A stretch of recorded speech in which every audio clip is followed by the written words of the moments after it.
بیٹیاں کتنی پیاری ہوتی ہیں. میں نے گھر میں بیٹھا تھا, فراغت تھی, تو مجھے اس کھیل کا نام نہیں یاد کہ بچے کیا کھیل رہے تھے. وہ پرچیاں ڈالی تھیں, ایک پرچی پہ لکھا تھا بادشاہ, ایک پہ لکھا تھا وزیر, ایک پہ لکھا تھا قاضی, اور ایک پہ لکھا تھا چور. ان 4 پرچیوں کو بند کر کے نہ پھینک دیتے, پھر سارے ایک ایک اٹھاتے تھے. اب جس کے حصے میں بادشاہ کی پرچی آئی وہ بادشاہ بن گیا, جس کے حصے میں قاضی کی آئی وہ قاضی بن گیا, جس کے حصے میں وزیر کی آئی وہ وزیر, اور ایک حصے میں آنی ہے چور کی. تو پھر جس کے حصے میں چور کی پرچی آنی ہے اس کے لیے پھر بڑے سخت معاملات ہیں. بادشاہ سلامت اس کو جو چاہے حکم دے. اب جو میرا بڑا بیٹا ہے اس نے کیا کیا ہوا ہے, اس نے پرچی کو نا تھوڑا سا پھاڑ دیا ہے بادشاہ والی کو. تو بیٹیوں کو نہیں پتا چل رہا کہ بڑا بھائی ہمارے ساتھ کیا کر رہا ہے, تو وہ بار بار بادشاہ بن رہا ہے. وہ بیچاری کبھی کوئی چور بن رہی ہے, کبھی وہ کسی کو کہہ رہا ہے میری جوتی پالش کرو, کسی کو کہہ رہا ہے. میں بیٹھا دیکھ رہا ہوں سارا. میں نے کہا یار ایک ہی کرنا ہے. میں نے کہا جی مجھے بھی کھلاؤ.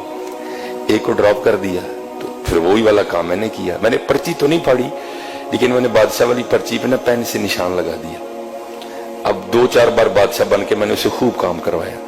تو میں نے کہا چل یار ہوں بچیاں بھی بادشاہ بنائیے. تو میں نے اپنی بڑی بیٹی کو کہا کہ یہ جس پہ نشان لگا نا تو نے یہ پرچی اٹھانی ہے. اب بادشاہ والی اس نے اٹھا لی, تو میرے حصے میں آ گئی چور والی پرچی. اب سب نے بتانا تھا کہ کیا پرچی آئی ہے, تو سب نے بتایا. تو اینڈ پہ نا مجھے سارے کہتے ہیں جی بابا آپ کیا بنے ہیں. تو میں نے کہا جی میں چور بنا. میں حضور کے ممبر پہ بیٹھا ہوں, میں جھوٹ نہیں بولوں گا. میری چھوٹی بیٹی رو پڑی اور میرے گلے لگ کے کہتی میرے بابا چور نہیں ہے. میرے گلے لگ کے رو پڑی. خدا ممبر پہ بیٹھا ہوں حضور کے, میں جھوٹ نہیں بول رہا. حالانکہ میں ایسی باتیں نہیں سناتا, یہ آپ کی دلجوئی کے لیے سنا رہا ہوں کہ بیٹیوں کے لیے کبھی ایسا فکرہ نہیں بولنا. یہ رحمت ہوتی ہے.